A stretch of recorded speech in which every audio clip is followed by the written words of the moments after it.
давлатбек раҷабова хати зебо дорад. ӯ мегӯяд ки кӯшиши зебо навиштан кардан ин машқ барои ором кардани асабаш мебошад. аз рӯи таҳлилҳои асабшиносон солимии асабро аз рӯи хатнависии шахс муайян кардан мумкин аст.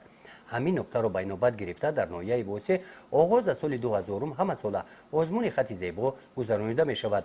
иштирокчиёни озмун кӯдакони синфҳои таҳсилоти ибтидоӣ мебошанд.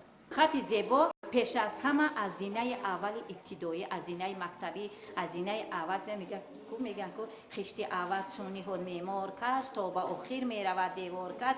вақте ки мо ҳарфа овоза талаффуз мекунем, ҳарфа дар тахтаи син менависем, каллиграфия ҳарфа агар мо ба кӯдак хато нишон бидем, аммо кӯдак то охир аммо хат меравад. вале вақте ки вая дуруст нишон медиҳем, ҳусни хат зебо мешавад. ба фикри ман азинаи ибтидоӣ сар мешавад. шарти асосии озмуни хати зебо доштани хати зебо мебошад. дар озмун ҳамаи хоҳишмандон иштирок карда метавонанд. имсол назар ба соли гузашта шумораи иштирокчиён 2 маротиба зиёд ба қайд гирифта шуданд. мушоҳидаҳо нишон медиҳанд ки бо вуҷуди истифодаи технологияи муосир истифодаи қалам аз байн нахоҳад рафт. гузориши хоҷа назриев, худойназар зуҳуров аз ноҳияи восе барои барномаи иттилооти навид.